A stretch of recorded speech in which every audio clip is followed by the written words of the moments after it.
rampant. Disease, drugs, violence, spousal abuse, child abuse, the increased breakup of the family. Many of the things that we consider to be some of our major social problems seem to be tied directly or indirectly with the disappearance of work in the context of work as we used to define it, not as the new capitalism defines jobs. The way that the new capitalism tends to define jobs is very limited and very superficial. And the mobility and the flexibility that seem to be the ingredients of the ideal worker seem to come at a tremendous cost, because they come devoid of the aspects of work that used to make and hold our society together, that used to make for a community, that used to make our society complete, as it were. The answer here, and I think where we ultimately need to go, and I'm hoping that we'll begin to move into some of these areas in our second hour, but it seems to be that we've reached the point right now where the issue is looming there. I think we ought to at least address it for a brief moment.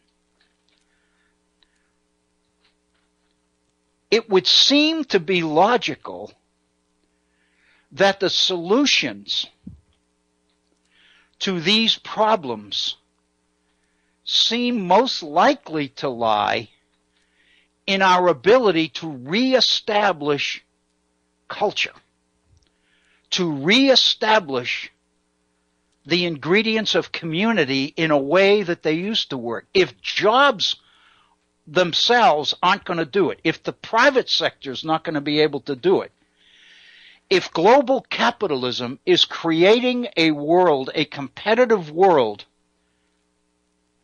for corporate executives which require the imposition of the ingredients of the new capitalism that we've kind of defined, all at a loss of community, of stability, of commitment, of the value of experience, of pride in a job well done, then what we're talking about here is the loss of key aspects of what used to define our culture, what used to define community in America, what used to define the meaning of our working lives, the idea of finding a good job, the rewards of the good job in housing, in education for our children, in material well-being. It seems to me that for some, the new capitalism offers extremely high material well-being. But for the masses of those displaced, not only is income lost, but all the things that were associated with income that used to comprise the key aspects of our culture. It seems to me that what we're really talking about then is the need to redefine culture, the need to reestablish culture, the need to identify the specific ingredients of culture and then find a way to create them, since work itself is no longer able to do it. But the first priority is to accept the reality, accept the fact that it is absolutely imperative that we find ways to give people, restore for people, a sense of meaning and a sense of worth within our communities. Jobs used to provide that. People's work used to provide that. But the changes in work aren't providing it anymore. Consequently, we need to find an alternative. We need to find an alternative way of generating the ingredients of culture that the changes in work have cost us.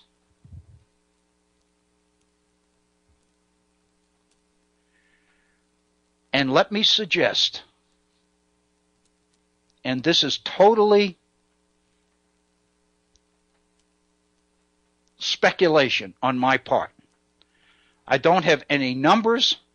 I don't have any research. But I think I could make the case, a good case.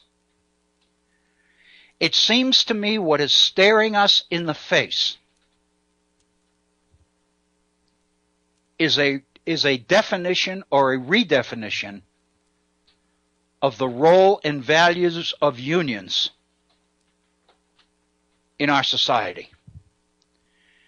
It seems to me that while the new capitalism has been being born, while the new capitalism has rapidly been coming into existence, unions have not kept up. Unions have continued to stand for the same things that unions always stood for experience, for tradition, for seniority. They have continued to argue for the value of experience, the value of time, the value of craftsmanship, the value of pride in one's work. In other words, many of the values that the new capitalism has rendered inoperable and redundant. And so what the new capitalism is doing is leading us into a world that is devoid of all of the cultural benefits that work used to provide for us. And it seems to me that our most likely approach to addressing this challenge is to find ways to restore some of those aspects, at least, of the culture that we are losing. The first requirement, it seems to me, is an admission or a recognition that people matter, that human beings matter, that self-image and self-respect matters, that communities value their members, that irrespective of what kind of work people do, the value of which is usually measured in what the job pays, that what we need to do instead is begin to recognize the value of what everybody does, not just what a few people do. Because it's what everybody does that makes for the vibrancy and the beauty of community. It's one of those things where everybody needs to be included. And if including everybody means that everybody needs to be working, then the first ingredient, number one on the list, as it were, is the need to find ways to create work and the need to include along with that work the aspects of culture that work has always supplied automatically. What we have seen is the need under the new capitalism to consciously provide for things that we used to take for granted. All of this requires an instigator or an implementer. All I can think of in my mind is the word deflator. Don't ask me why. There's a joke there, but I'm not going in that direction. But in other words, an agent. Somebody to do it. Somebody who's responsible for doing it. Somebody who makes it their priority to do it and do it well.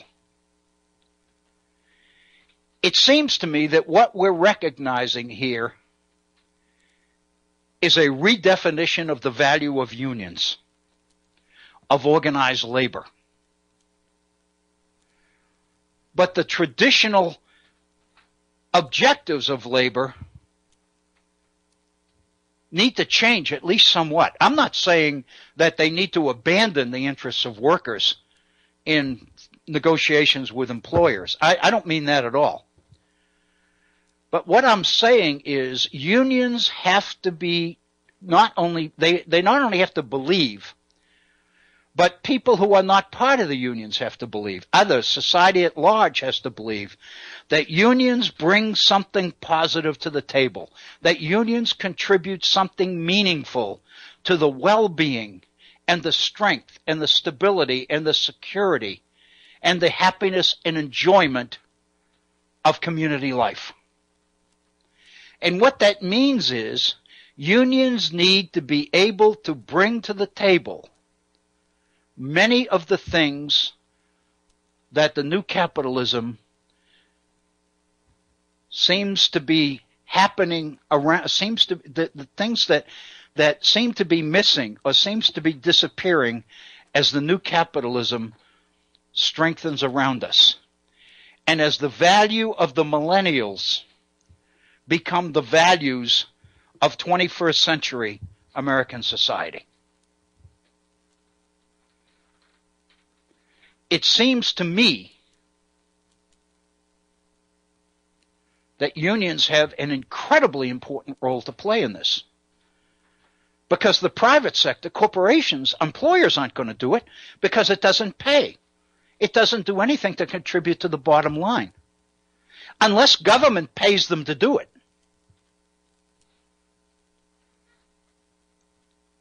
And that's the traditional way we've gone.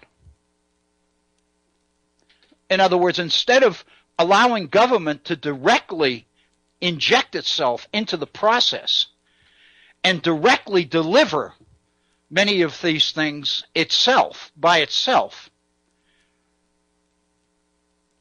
that creates all sorts of suspicions. That creates charges and allegations of socialism and everything else.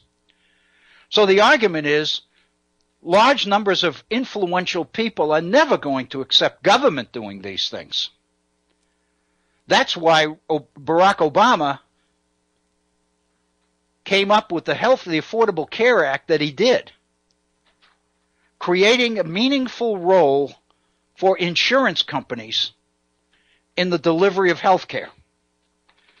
The assumption is, and this many of us, and I conclude myself in this, have long been and continue to be supporters of universal health care, direct provision of health care services, Medicare for everybody.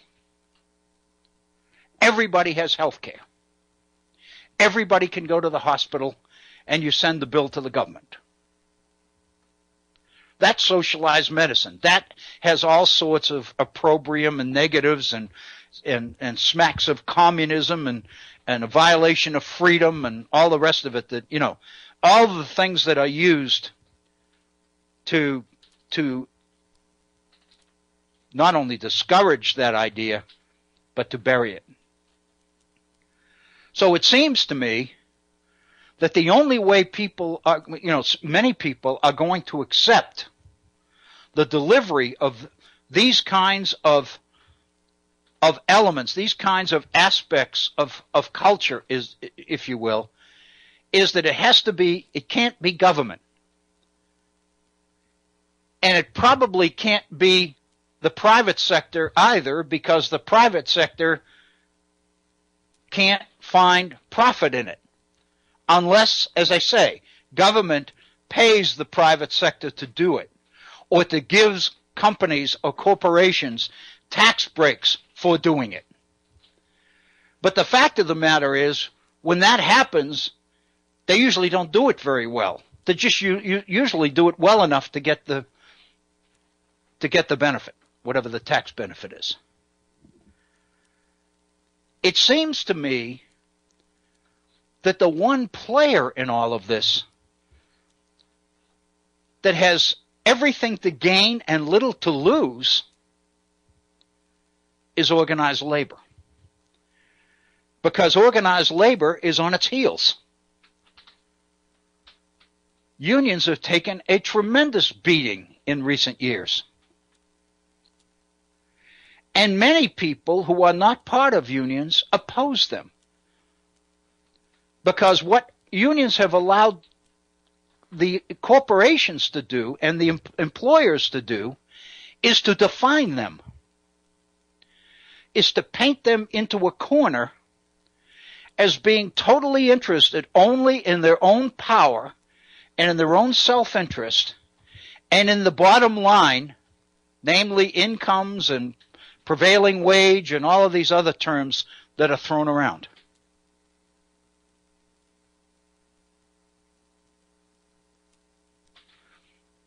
It seems to me unions have allowed their opponents to define them. I think that in a perhaps even more egregious example of that are liberals, because I think liberals have allowed conservatives to define them. Because conservatives launched on such a targeted, blistering attack on liberalism that liberals willingly went into hiding. Hey, Bill. Yes, Bob. You just put a fat one right over the plate for me. Uh-oh. Because I agree with you. But the question becomes one then of how have labor organizations and how have liberals allowed themselves to be so defined? And I have an answer. Go ahead. I'd like to hear it. That's what I was going to ask you. I first heard Rush Limbaugh on the radio in about the 1990. That's about the time he was going national. Mm-hmm. Of course, there had been other right-wing blatherers out there, and they were paid to deliver an anti-union message. But he ramped it up. Mm-hmm. And labor and liberals generally sat idly by and stuck their noses in the air and said, well, we certainly don't want to get into that talk radio business, and because, it's so gauche, Muffy. Mm-hmm. And so they spent the better part of a generation letting themselves be defined in a media landscape in which, at the time, this is before the 1996 Telecommunications Act and all the media consolidation, at a time when they could have fought back in the airwaves, but they deemed themselves above it. Above it. Oh, Bob, you're right. You're right in the area I love. You're exactly right. I think we've talked before about this, and I think we're in total agreement on this. I can remember. In fact, you and I were together right around the turn of right around 2000, the year 2000. The first couple of years of the 21st century, where you and I were together at the same station, and we were saying this, that in a sense, liberals were basically saying, oh, this talk radio thing's never going to, it's just a few freaks talking to each other. We don't have to take them seriously. And we allowed them to use that medium to literally build a movement from the ground up and you're right. It was defining and us. it had a humongous amount of money behind it from the Heritage Foundation, the Cato Institute, the American Enterprise Institute, the Competitive Enterprise Institute, and anybody who'd wanted to deliver a right-wing message. It seemed like there was some money for them to do it. That's right. If you and I mentioned this on my own program, but it's a tack that I want to drive. And that is the fact that, Rush Limbaugh makes $55 million a year.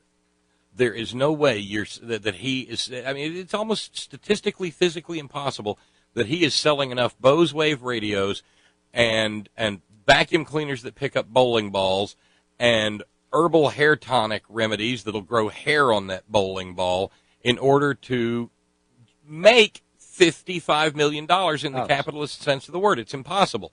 Right. So it turns out that all these years they've been quietly funded by just a river of right-wing money flowing out of these think tanks and into their pockets. That's right. At the same time, however, and look, I don't mind naming names. Wayne and I, Boss Man Wayne, we went to Washington D.C.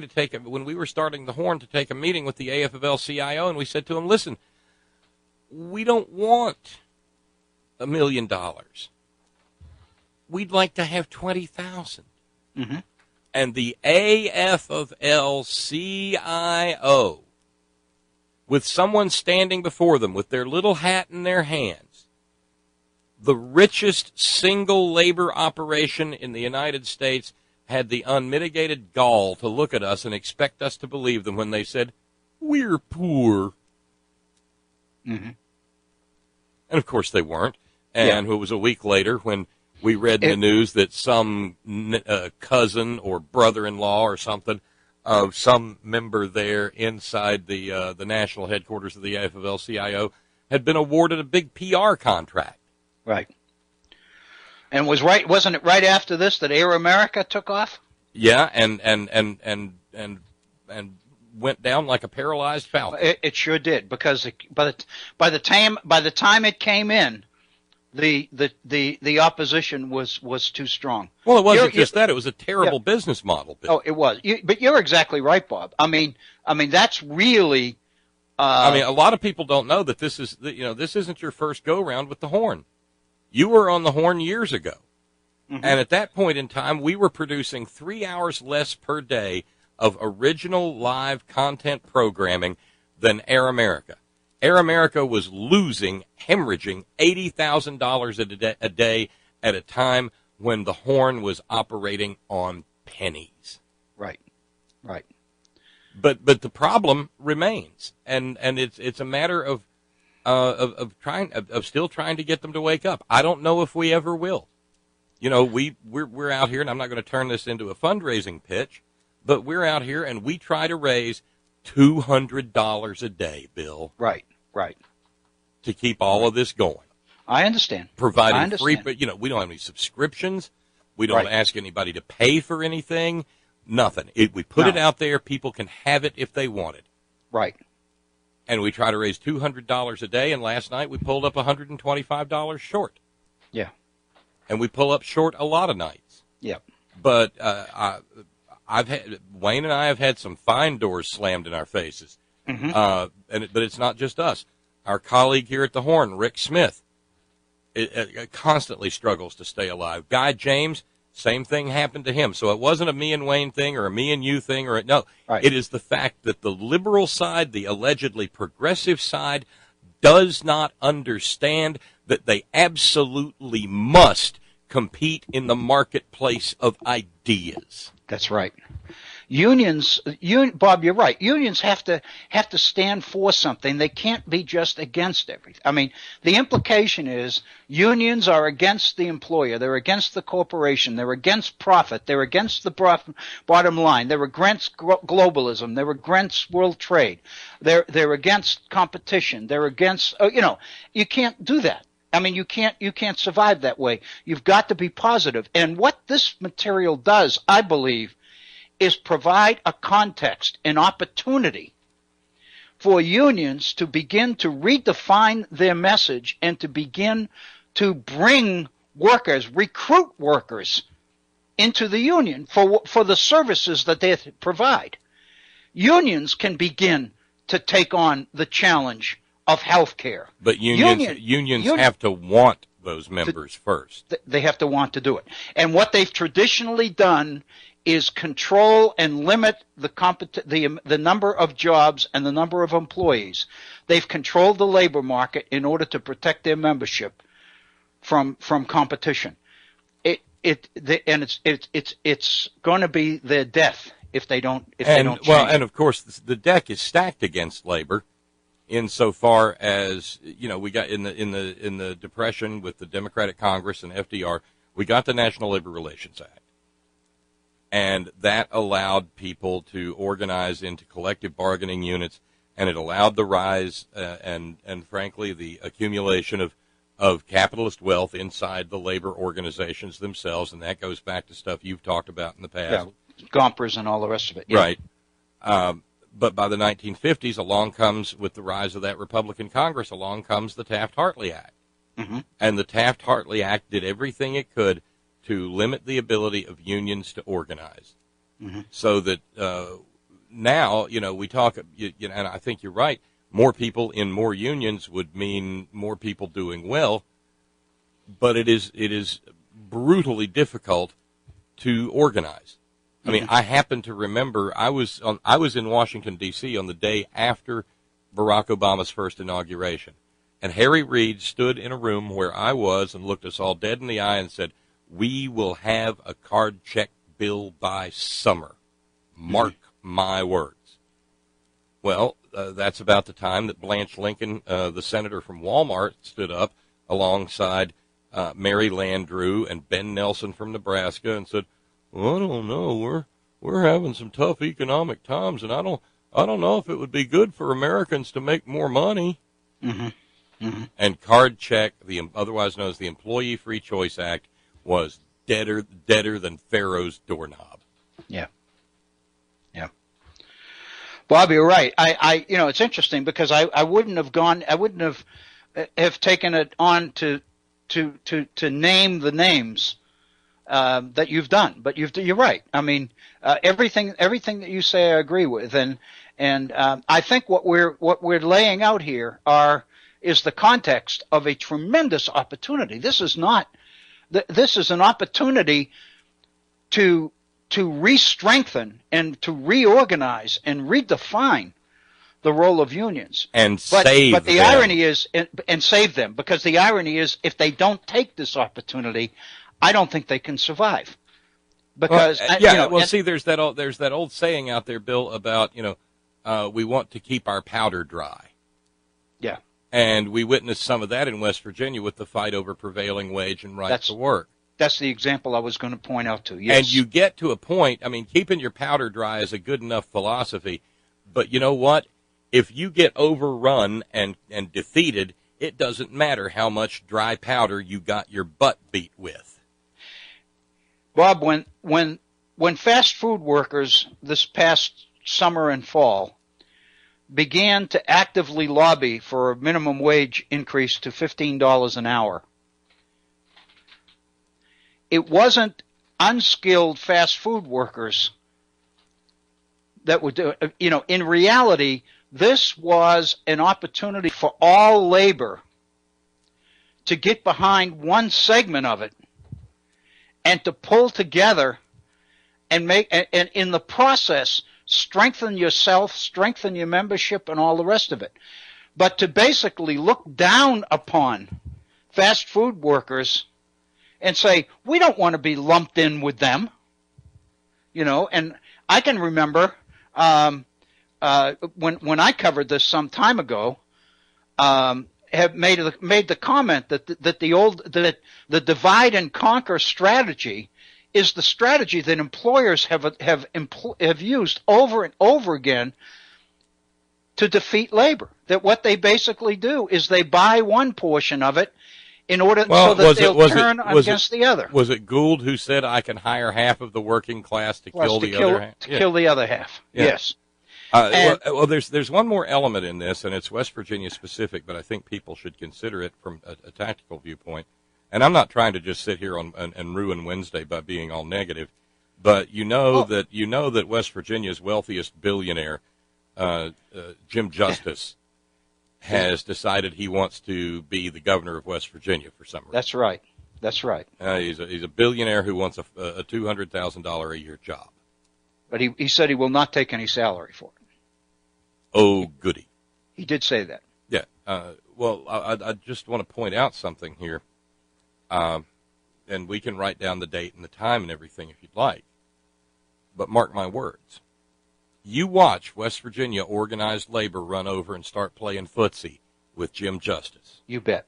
Now they've got a very, very good candidate who has spoken up for them, put his own career on the line for them in the form of Jeff Kessler. Now you just watch West Virginia organized labor put the shiv right between Jeff Kessler's ribs. Mm-hmm. I'm afraid you might be right, Bob. I mean, if past is prologue, you're exactly right. You know because money is an aphrodisiac. People love Jim Justice, and and the reason is because they believe that Jim Justice loves West Virginia, and they believe that Jim Justice doesn't have any financial gain in this other than his concern for the state and its people. Did he love West Virginia when he sold out operations to a Russian mining concern that continued to blow up mountains and poison West Virginians? Yep. Does he love West Virginians when he's blowing up mountains and poisoning West Virginians? Well, if you remember, this is the same thinking that allowed Jay Rockefeller to become governor in this state. I mean, I wasn't here then, but from everything I've read and heard, the thinking was, well, this guy is a millionaire. He doesn't need the money. He's not going to rip us off. He's just going to be in here to help us. That's why he came here as a Vista worker in the 1960s. And so, in a sense, he was given the keys to the state, and nothing substantially positive has happened as a result of that. So then again, was Jay Rockefeller known for being a deadbeat about paying his bills? Yeah. Jim Justice is known for that. Yeah, oh yeah, I know that. I've heard that many times. In fact, the Republican opposition to Jim Justice has already got a website up and running, from what the Beckley paper said this morning. They were prepared for this, and they're launching both, firing both barrels at him, and at his record for not paying bills, and his record for violations, safety violations, and tax code violations, and all of these things. So it's going to be probably a very, very painful, dirty campaign. I think the Republicans are just jealous. They hate the idea of a billionaire who isn't a Republican running for office. Well, he was one, Yeah. Bob, thanks. Yeah. And again, I'm sorry. I didn't mean to just. That's okay. We're at 14 minutes. Let's pause and take maybe 3 or 4 minutes. Okay. Sounds good. And then we'll come back. Okay. You're listening to the Virtual Center for the Study of the Constitution and Civic Responsibility. It's 15 minutes after the hour. We'll take a short break, probably 3 or 4 minutes, and then we'll be right back, and we'll complete the last 45 minutes of our time together here at the Virtual Center. So please stand by. We'll be right back.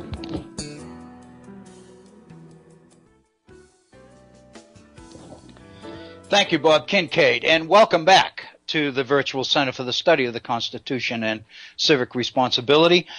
This is our second hour, although we are a little bit beyond 25% of the way through it, and it was well worth going over the top of the hour break, because Bob Kincaid, in joining us and raising the issues he did about allowing your opponent to define you, I think is a very, very significant and important point. I think that in the area of labor management relations and in the history of union activity in the contemporary United States, late 20th and early 21st century United States, we have seen a lot of this happen. We have seen liberals allow conservatives to define them, and of course, as Bob pointed out, and I think very wisely and very much on target, the ability of conservatives to take control of talk radio and use that. Well, when I say use that medium, there really wasn't a medium. There really wasn't an industry until they built one, and they saw an opportunity and they took it. And while there was as Bob said at the beginning, while there was an opportunity to short circuit that or to blunt that initiative, liberals chose not to take it. Hey, Bill. Yes, Bob. Harry is on the line. Oh, okay, great. I would like to spend some time in conversation with you. I would love to. Thank you, sir. Let me put him through. Go ahead, Harry. Hello. Hi, it's Harry, Dr. Bill. Hey, how are you? I'll tell you, just before you called, during the break, I was thinking as I was getting myself a second cup of coffee. I wish it was my second cup. It's about my fifth, actually. But I was thinking about the issue of uselessness, and I really needed to get to that. And I kept thinking, maybe it's not going to be possible to finish all this stuff today after all. And it's wonderful. It just keeps getting richer and richer and more substantive and going in different directions. And it's a wonderful learning experience for me. And I very honestly have, as much as anybody, I have you to thank for it. Well, you're much too kind. I mean, as you know, I've been following some of these ideas for a while, but I just, as I, told you in an email last night, it's just so great to see you, in a sense, take them even further. And, I've been listening with rapt attention today, and the only reason I called in, and I certainly don't want to interrupt you from finishing what you'd like to do, certainly. No, you're not. No, you're not. But, I think, you had mentioned this to me, actually, maybe on the air or maybe in an email about why, for example, Professor Sennett did not seem to spend a lot of time focusing on unions, either, their past history or what they could do in the future. And I had written back to you that, well, he mentioned one role they could have, but in general it didn't seem like he, seemed very interested in them. And I, just listening, and I hate to sort of gang out but I think that the union, I really do wonder if unions can do the kinds of things that you wish that they would do. Okay. And I say that because, for example, I was just thinking about the fact that the well-known liberal writer about politics and economics, Barbara Ehrenreich, I seem to remember that at least maybe 10 years ago, maybe more, she decided that she was on the board of this new organization that was going to try to be a kind of union for professional people and for freelance people and basically anybody who, in a sense, didn't belong to a union but wanted to. Mm-hmm. And I think it was in response to, the other concepts out there, and not necessarily Richard Sennett, but people like Robert Reich, talking about knowledge workers and symbolic analysts. And, they pushed that along to try to build up some sort of union of people who, let's say may be people who otherwise wouldn't think about joining a union. And as far as, and I don't know what happened to it, but I think it somehow didn't, quite work out. And No. I don't want to call it a failure, but I haven't seen much about it recently. No, and, I haven't either. I haven't either, Harry. Yeah, so that's one, so I just wonder whether the whole concept of whether there needs to be, I hate to sound so ethereal, but I just wonder whether there needs to be something completely new or different, because I'm just not sure that unions as a concept is going to, how can I put this, help save us. I mean, well, as you know, as much as anybody, I'm very deeply troubled about what is going on, and then I can be as, and I've heard Bob Kincaid talk about this on his own show, and I often end up, as much as I don't like to because I'm an idealist, but as much as I don't like to, I ended up agreeing with him about the kind of disintegration of our society and his comments about, our society becoming an empire and of course, the great, corrosive effects of being, in a sense, an empire. And I would add, to what he said about talk radio, which I think is absolutely true. And in fact, last night, I'm going to say this. I was listening a little bit on AM radio to a gentleman known as Michael Savage, and Oh, wow. I thought to myself, how can where is this man getting his support and funding? Because actually last night he was, among other things, pushing these 3 books that he has written and was promoting himself to the hills about how this new book he's just written was the greatest, and how he kept wondering why none of his books have been made into a movie. And of course then he said, well, of course it's because Hollywood hates me because I'm conservative and they would never touch my stuff. I mean, it's just, they exist in their own world, and it just, as other people have said, this echo chamber, and it's just amazing that every night of the week he's on this AM radio station that is very loud. You can pick it up in both Washington and Baltimore, and it's the big AM right-wing talk show radio station. Mm-hmm. And this is the kind of stuff that gets on every single night of the week. And it's wonderful because, it's really interesting, but what I was thinking about when you were talking about Michael Savage is he used to be on here locally, and he's not on anymore. And so I haven't been listening to him for quite a while. And the last time I listened to him is when he was doing the same thing with his second book. Well, I just, he somehow, well, do you remember when he was banned from going into Great Britain? Do you remember that? No, I didn't know that. He was banned because of some of the things he was saying that he said in his second book, and I can't remember what the book was specifically now, but he had said some things, and so he was on a list of people that did not have legal entry into the into Great Britain. And he was ranting and raving about this, and what this meant, and where was our State Department, and all of this other stuff, why don't people appreciate what I say, I mean, oh my God, it sounded so much the same.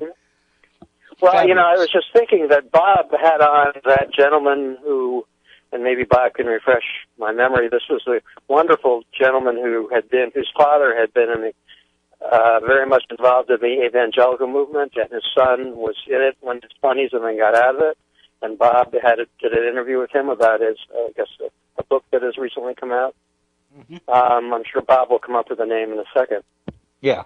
But he was saying among other things, this gentleman, that oddly enough, the right wing, particularly the evangelical part of it, they like to see themselves as victims. In other words, they feel they're being persecuted by these alleged powerhouses like, Hollywood community, Hollywood liberals. The liberals. Yeah. I mean, it's just amazing. They turn it around as if somehow they are the ones being persecuted. And Harry, that's a strategy. I mean, Samantha, I think her first name is Samantha, but Geller, the one that was responsible for organizing Pamela Geller. Pamela Geller. She did the same thing. I mean, she basically creates the most provocative anti-Muslim event that you could possibly have in the state. Yeah. Which would not tolerate it, and she provokes people into responding. They respond and they get killed, and then her position is it's her freedom to speak that's under attack.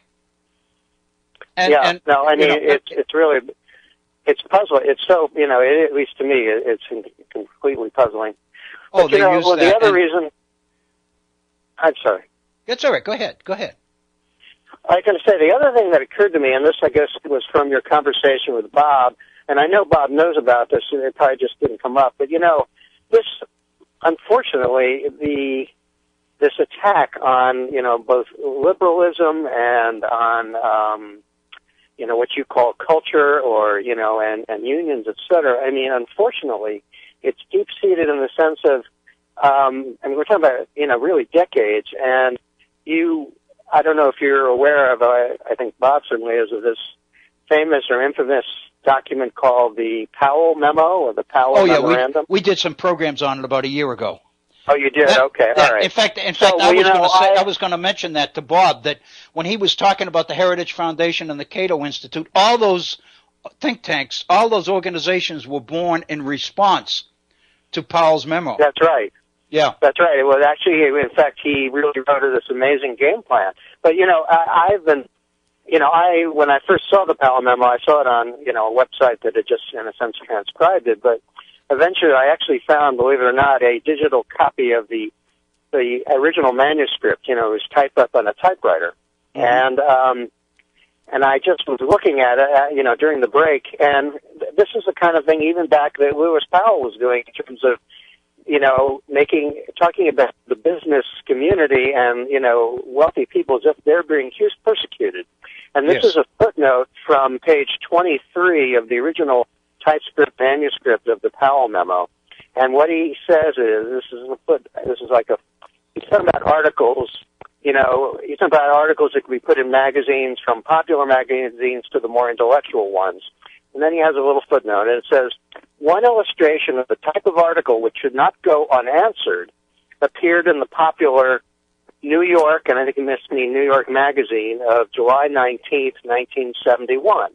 And he says, this article was entitled, quote, A Populist Manifesto, quote, end quote, by ultra-liberal Jack Newfield, who argued that, quote, the root need in our country is to, quote, redistribute wealth.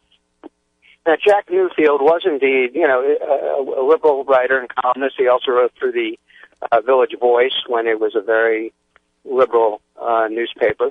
Mm-hmm. But what's fascinating to me is that, here's Powell saying, this terrible article that's saying that the root need in our country is to redistribute wealth. Well, it should not go unanswered. And I mean, I can see even in this how they're, in a sense, the thinking is, well, we have to protect and defend ourselves against these terrible articles, like things that say we should redistribute some wealth or redistribute wealth. I mean, it's not like Jack Newfield, frankly, is some sort of, terrorist. I mean, Jack Newfield was a writer and columnist and, a liberal, but hardly a bomb thrower. As I would say, hardly a bomb thrower. Yeah. Yeah. But so I just think this is unfortunately so deeply seated now that, and the kinds of twisting around of things and insinuations that have been made. And Harry, it's the same. They go back to the same playbook over and over again because it works. It continues to work. Yes, and it does. Labor and liberals generally allow it to work. And last night, for example, I was telling Bob before we went on the air, we were just sharing a few comments about the fact that the right is going spastic over the commencement address that Michelle Obama delivered at Tuskegee. Yeah. And which and they play. I heard an excerpt of it last night, and then Laura Ingraham came on and basically the victimization thing. Oh, she's a victim. They're victims. She's standing in front of this graduating class of African American youngsters, which is the hope of the African American community. And she's basically making sure that the last message they get is you are victims. Never forget that. And that's what they did. And I'm not a psychologist, but I can remember somewhere reading about the idea of projection, and that ultimately what your opponents do is they accuse you of the same thing that they're doing in order to make it impossible for you to accuse them of that. Yes. Yeah. And there is projection. Yeah. Well, projection, right? That's exactly what they're doing. Is they are committing a sin, and they are accusing you of committing that sin, so you can't point out that they are committing it. And also there is, in projection, basically is the fact that you are, let's say, for example, feeling angry about something, and you then, in a sense, project it into the other person rather than owning it. That's right. And of course, since you're doing it, you know it, and you can identify it and pin it on your opponent, because if your opponent can successfully pin it upon you, they win. And so therefore liberals never win. I mean, it's Well, amazing. There's even there's a corollary concept which is actually goes farther than projection, and it's called projective identification. And the concept of projective identification, and I forget the theorist involved, maybe Melanie Klein, who was a British psychoanalyst, but basically the idea is that your projection, in a sense, gets so intense or becomes so influential that, in a sense, you almost get the other person to act in the way that you want, the way that you're trying to project things onto them. Right. That what you do is you define a context, and then you provoke them into acting, and when they act, they verify the context you created for them. Exactly. Oh, isn't it? It's wonderful stuff. Too bad it's not just abstract conversation. It's the real political world that we live in, Harry. Oh no! I'm deeply serious about this, and I'm deeply troubled. I am too. I am too. Yeah. And again, I think in response to your first comment about unions and whether unions can successfully do this or not. Yeah. I spent a lot of time thinking about this, and I'm not arguing with you because you may be right. In fact, history tells me that you probably are. But because what we're talking about is a challenge for unions to take on a mantle that they've never been able successfully to do before. But if they don't, it seems to me they're doomed. But in reading Richard Sennett and going back over his material, his faith, and again, he's talking about progressive government. His faith is in government doing these things. He talks about wealth redistribution. He talks about shared employment. He talks about, and of course, in order for that to even have a possible chance of happening, then the attitudes that exist toward government would have to change drastically from what they are. And conservatives are principally responsible for creating the environment which is so the whole attack on the Obama administration, the role of the Koch brothers and the results of Citizens United and all of those things are helping to create or to plant or reinforce the anti-government mentality in the society, which would seem to make some of the things that Richard Sennett is proposing unlikely. So in a sense, I guess what I say is, I think Sennett's belief is that government can do many of these things, but on the other hand, he wasn't writing in 2015. And given the environment today, I think it's more likely that unions could do them than we're going to see government be able to do them. Government can't. Government can't even pass anything, let alone take on responsibilities like this. I think comparatively speaking, in terms of comparative the ability, comparative sort of power to do things, you may be right in terms of 2015. I think though Sennett is really, and I'm thinking back to what he actually said in his 1972 book, which I realize you haven't read, and I have, and I apologize. That's all right. For ambushing you this, but he talks about at the end the fact that anything involving where the ideas of equality, that to any extent that it involves the idea that somehow that ability, the result of rewards for ability is somehow deserved, and that somehow, any time that you say, well, everyone's equal, or we can make them equal from the start, and therefore everything after that is up to you, he's saying that basically will never work, that it's corrosive, that it unites things in a sense that cannot be united, and that we have to have some sort of humanistic ideal for people that is based on dignity just of being and not of any way of doing, because in a sense, once we fall back on, in a sense, somebody's either what they've accomplished or they're like what he's talking about here, in the new capitalism potential for accomplishment, he says then, basically it all becomes, in a sense, something controlled by the people at the top. Mm-hmm. And the people with the wealth Mm-hmm. and the people with the decisions. Mm-hmm. And he has, I think he said in the 2006 book that you've been, taking material from, he talks about that how, in a sense, being laid off or whatever, sometimes it seems rather arbitrary and mysterious.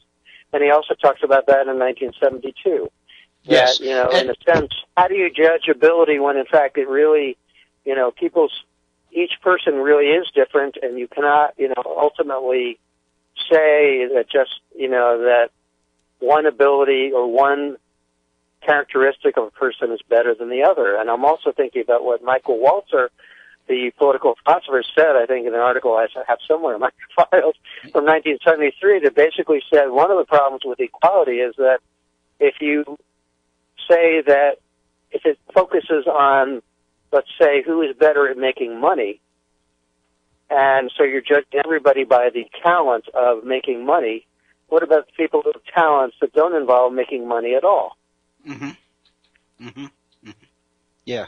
And so that therefore so that even if you can make a lot of money, that doesn't mean that you deserve it. It just means that you happen to have one particular talent, of all the talents a human being Mm-hmm. could possibly have.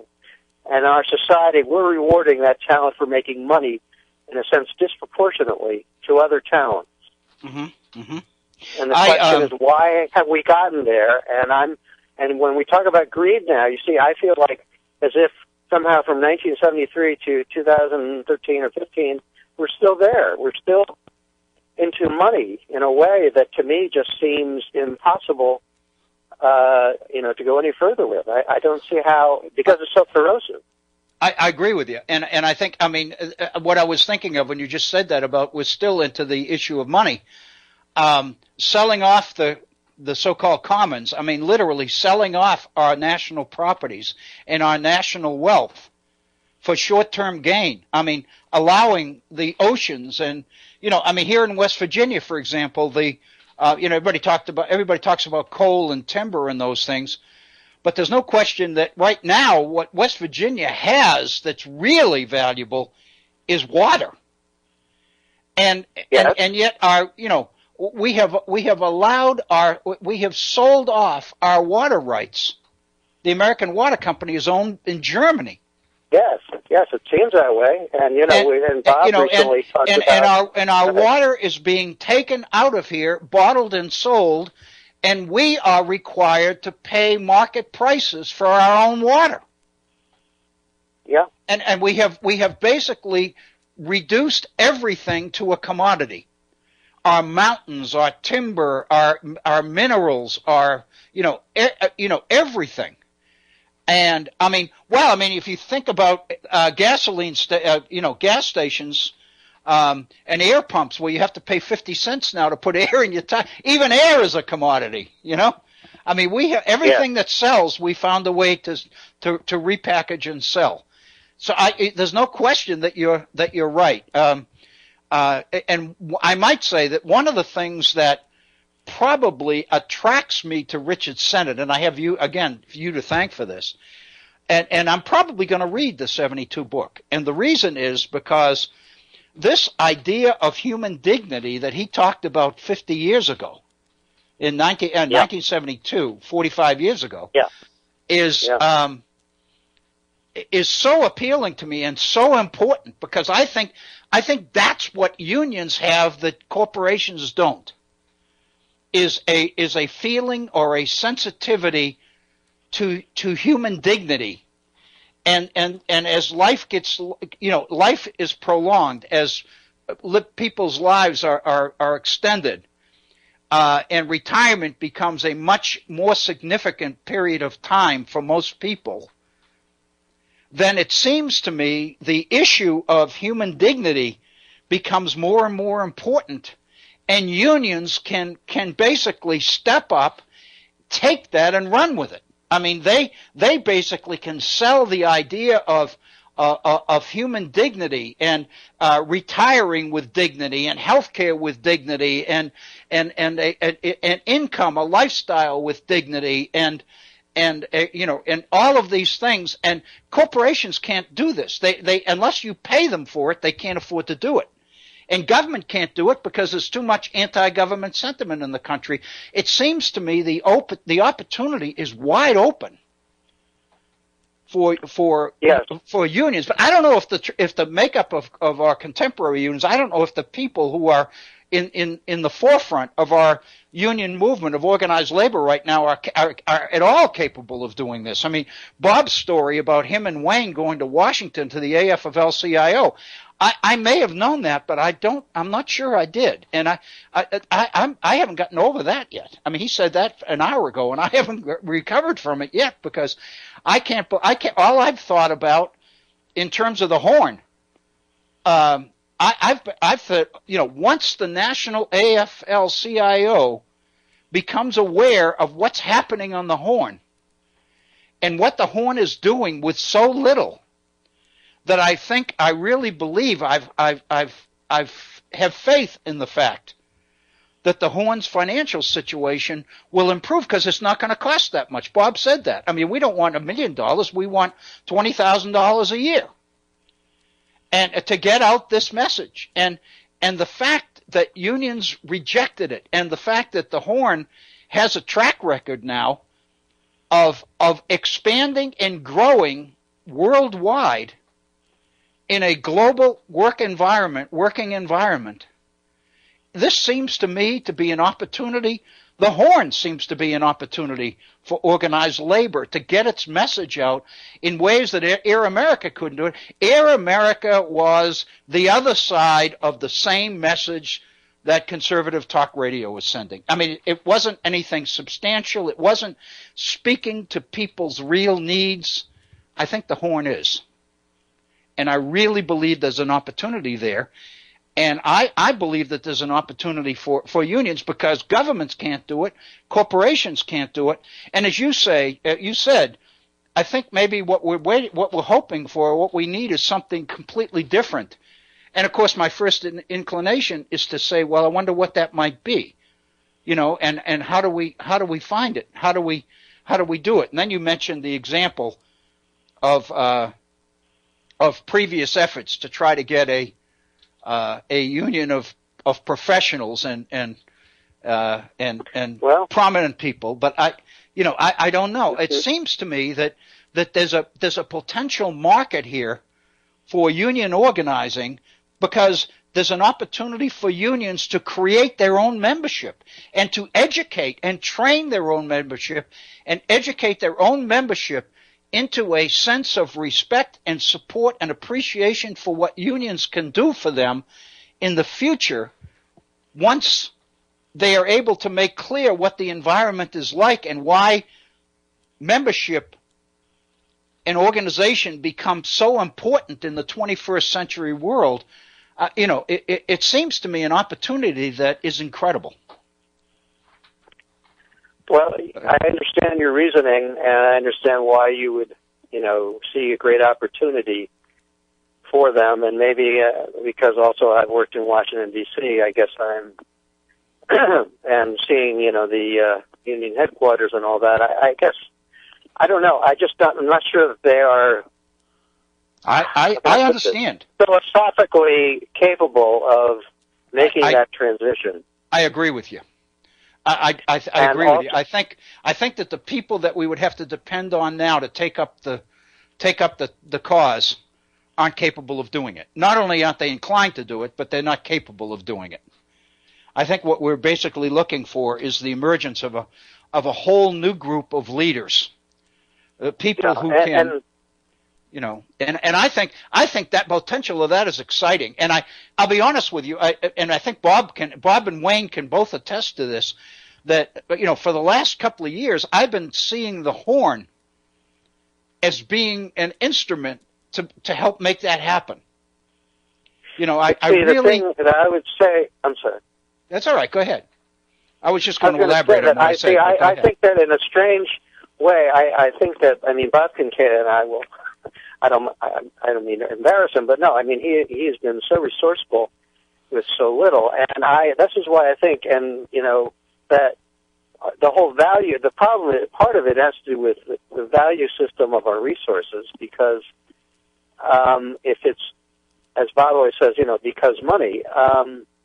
And you may recall that I sent you an email last night. One of the things I mentioned just in passing was this gentleman, former law professor in D.C., well, he still teaches, of course, he created this idea back in the 90s of time banks. And he told me himself that the reason he came up with that is because he was trying to think of what do people value other than money. And he realized that one of the things that people value is their time. And this is why he came up with this concept, in a sense, of creating a bank where people, in a sense, get credit for time that they contribute to a community, and then, in a sense, have those, as he puts it, time dollars to then, if other people would accept them, to use that. And I'm not saying that's the answer either, but I just think that as long as, money in the concrete, basic sense that we keep talking about it, it just seems to be corroding everything. Yeah, I can't agree with you more, Harry. And I think you're right. I think the challenge is huge, but I also think the opportunity is worth it. And I guess I'm hoping, that something like this can take off. What amazes me is the fact that in looking at Richard Sennett's material, he's basically creating the foundation and the justification for all of this. I mean, it was one thing before. I believed this for a long time, but I believed it in kind of a vacuum. I mean, to make the case for it was difficult. And what Richard Sennett has done is make the case for me. At least that's what I was reading in him. I said, "Oh my God, this is because this is the reason why all of this has to happen." And I just can't tell you how rich I found his material, and I am drawn to his 72 book and to his 98 book as well, because his focus on human dignity is infectious. It attracts me a lot, and the fact that he began this march so long ago, and he's so consistent about it and with it. I admire tremendously, and I just find the materials that you sent me. I think the best thing about something substantive is it gives you so much that you want to go back and make sure that you get it all before you leave it. Yeah, and that's the way I feel about him. Yeah, well, I'm going to hang up because I want to give you the last word. That's great. But, hey, listen, thank you so much. You're very welcome. I just wanted to say that, I think that Senate just has this point of view, which the reason I sent those materials to you is because his point of view is just so, in a sense, breathtaking. It's so different, so, in a sense, visionary, and you rarely see that kind of. It is, and I think you're right, thinking. And to tell you the truth, in reading Richard Sennett and really thinking about some of the things he's saying, it becomes. It becomes obvious as to what makes you tick in a lot of ways, because I can see a lot of you in Richard Sennett and a lot of Richard Sennett in you. So I guess that's what it's supposed to be about. So, Harry, thank you so very much. Well, you're very welcome. I just want to say that really that the materials I sent belong to the Horn and to your program, and I was just a messenger. So. All right. Well, thank you. Anyway, thank you again for being that messenger and for calling in and taking your time. Thank you. I appreciate you so much, and I appreciate your contribution to the program. We're at 54 minutes after the hour. We've got before the hour. We've got a little bit more, 4 or 5 minutes left in our program today, and obviously we've got more, because one of the issues that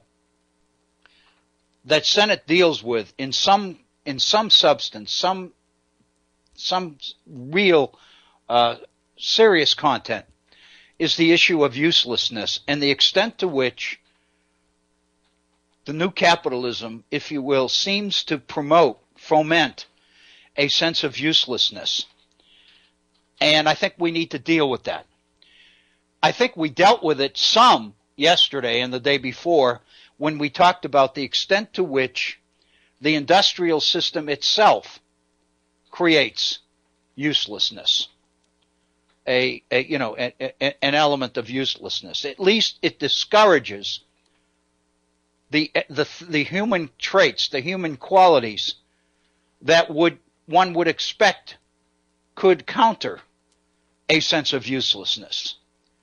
It discourages creativity. It discourages innovation. It discourages questioning. It discourages the value of experience. It discourages one from the risk of being wrong. In other words, it discourages people from taking risks in a world in which theoretically true opportunity comes directly from taking risks. And so all of these things suggest to me the ingredients or the potential for a class system that I think we really need to spend more time focusing on. The other thing is growing older and the fact that we are living longer. And the fact that we are becoming an older society, and the fact that we really haven't ever addressed the issue of prejudice against age. And the fact that the new capitalism not only doesn't address that problem, it magnifies that problem. And I think we need to deal with it, and we need to understand why the new capitalism rejects many of the values and the positives that we have always believed and been led to believe, been taught to value and to respect, like experience and craftsmanship and trial and error and learning by our mistakes and being willing to take chances and all of those other things. In other words, what we are doing is eliminating the environment or the circumstances which make all of those things possible. And most of those things are associated with growing old, with gaining experience, with growing wisdom, the growth of wisdom. And in order to justify it, we have sought to quantify it. And that kind of gets us into the issue of standardized testing and what we're doing to our young people and how we're basically trying to convince our young people that these tests are accurate measures of our ability, of our potential, when in fact I think Sennett raises the question as to whether in fact it's possible to quantify any of that at all. All of these things I think are issues that we'll have to leave for another day. But I think they are issues that we have to deal with. And so, if you'll pardon me, and I'm beginning to see a return to the idea of, if you remember, the ones who walk away from Amalas some time ago, and a number of listeners let me know that we probably spent so much time on that one short story that and I'm seeing the possibility of being enmeshed in another issue or series of issues that seems to grow the more we pursue it. But that's what learning is, and that's what growth is, and that's what education is. And I believe it's valuable not only for me, but for everyone else as well. I want to thank you. I think we're at 58 minutes after the hour, so it's about time we wind up. I want to thank you for an absolutely exhilarating week for me. I have thoroughly enjoyed this. I have learned so much. And I'm seeing places that I need to go in order to learn even more. And for that, I have this opportunity, this program to thank. I have the Head On Radio Network. I have Bob Kincaid and his folks to thank for the opportunity to continue to learn and continue to grow and continue to speculate and continue to think and continue to speak, and to give others the opportunity to speak as well. I think all of us need to appreciate the value of that opportunity. Thank you so very much for your support for the Horn and for your support for the Virtual Center. And all things being equal, and the Lord willing, we'll be back here Monday at the same time, 1 p.m. in the East. and we'll begin another week of thinking, speculation, conversation, and discussion with the Virtual Center. Thank you so very much. Enjoy your week. Be safe, and thank you.